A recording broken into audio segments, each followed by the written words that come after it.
असलकुम and welcome you all on आप इस चैनल। ट्रिग्नोमेट्रिक सीरीज़ के लास्ट लेक्चर में हम देख चुके हैं बेसिक ट्रिग्नोमेट्रिक रेशोज़ कौन कौन सी होती हैं, और आज की इस वीडियो में हम देखेंगे कि किसी राइट एंगल ट्राइंगल के अंदर इन बेसिक ट्रिग्नोमेट्रिक रेशोज़ को कैसे फाइंड आउट किया जाता है।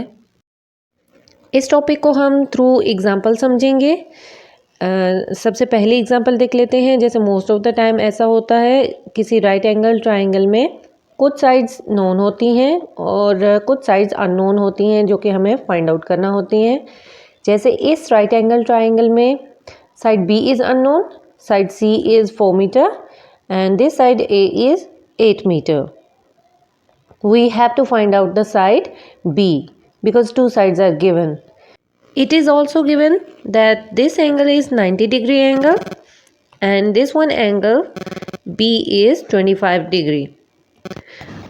Now we will use the given sides and given angle to find out the value of side B. अब हमने कौन सी ट्रिग्नोमेट्रिक रेशियो यूज़ करनी है उसके लिए हमने ये एक शॉर्टकट पढ़ा था, सो का टॉ।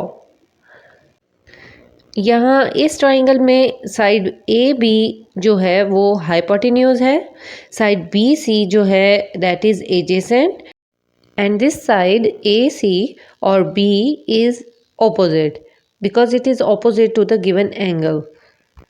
Now the next step is to determine sin, cos, tangent में से कौन सी बेसिक ट्रिग्नोमेट्रिक रेशियो यहाँ पे यूज़ की जाए। जैसे यहाँ पे opposite और adjacent इन्वॉल्व हैं, so we will use टॉ यानी कि tan of थीटा। हम यहाँ पे थीटा यूज़ कर रहे हैं फ़िलहाल और बाद में वैल्यू पुट इन कर देंगे थीटा की जगह पे 25। tan of theta is equal to opposite, जो कि हमें साइड फाइंड करनी है, opposite divided by adjacent. Now we will put in the value. tan of theta की जगह पे tan ऑफ 25 डिग्री कर लेंगे which is given and opposite we have to find out, हम वहाँ पे b लिख लेंगे and adjacent is given that is 8 meter and now we will cross multiply b यहीं पे रहेगा और 8 क्रॉस मल्टीप्लिकेशन के थ्रू tan 25 के साथ मल्टीप्लाई हो जाएगा is equal to b. Now using calculator we will find out the value of tan 25 and we will multiply it by 8. We will get the value of side b. B is equal to 3.73 meter. That is the answer.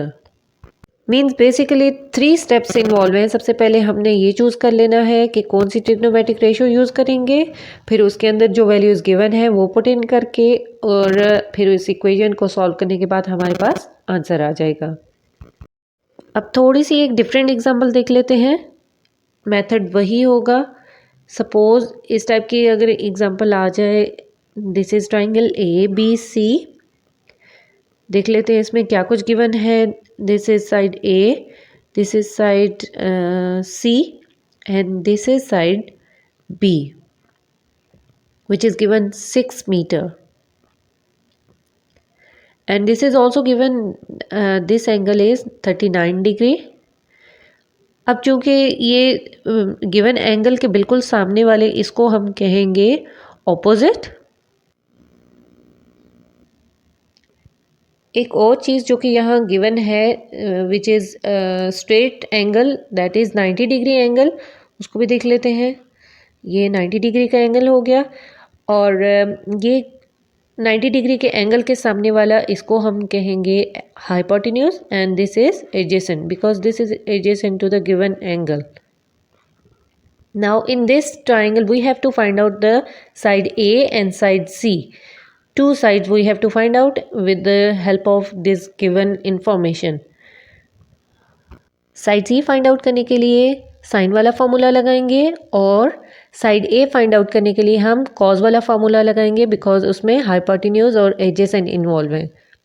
सबसे पहले हम sign वाला formula use करते हुए side सी find out कर लेते हैं. Sine of theta is equal to opposite divided by hypotenuse,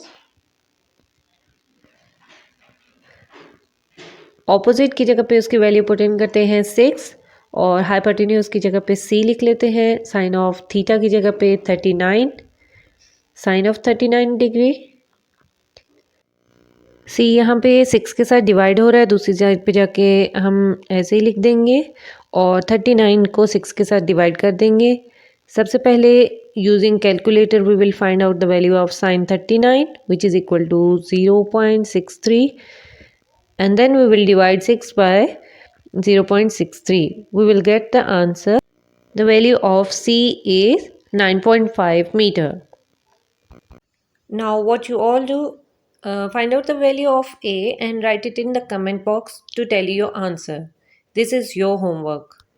Now last but not the least example देख लेते हैं। शेप थोड़ी सी डिफरेंट है।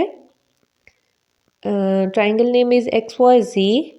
This side is given 9 meter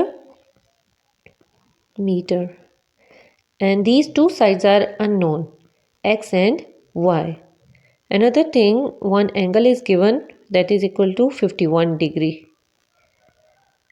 क्योंकि इसके सामने वाले को हम कहेंगे इस साइड को opposite and this side will be called hypotenuse and this side is adjacent.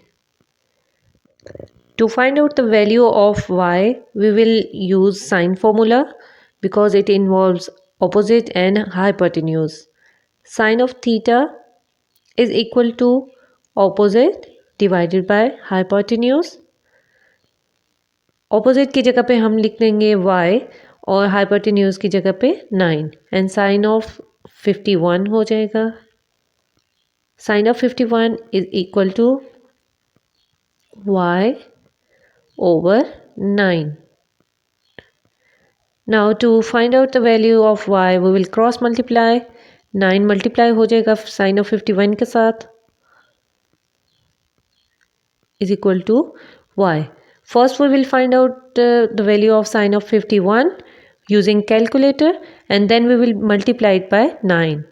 So we will get the answer of side y 6.99 which is approximately equal to 7. आपका थोड़ा सा डिफरेंट भी आ सकता है, आपने परेशान नहीं होना. Tell your tutor to help you because degree और रेडियंस की वजह से डिफरेंट कैलकुलेटर में कैलकुलेशंस डिफरेंट होती हैं. Now using the same 3 steps जल्दी से इसका बी पार्ट कर लेते हैं. To find the value of X we will use cos formula. Cos of theta is equal to adjacent over hypotenuse. Cos of theta की जगह पे 51 कर लेते हैं and adjacent x over hypotenuse 9. Now by cross multiplication 9 cos of 51 के साथ multiply हो जाएगा इज इक्वल टू x.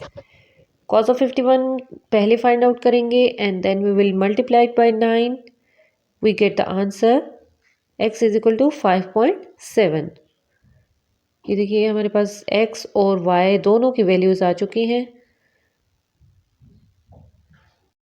आज के लिए इतना ही. नेक्स्ट आने वाली वीडियोस में इन बेसिक ट्रिग्नोमेट्रिक रेशियोज़ के अलावा ट्रिग्नोमेट्रिक रेशियोज़ को देखेंगे. तब तक के लिए अल्लाह हाफिज़.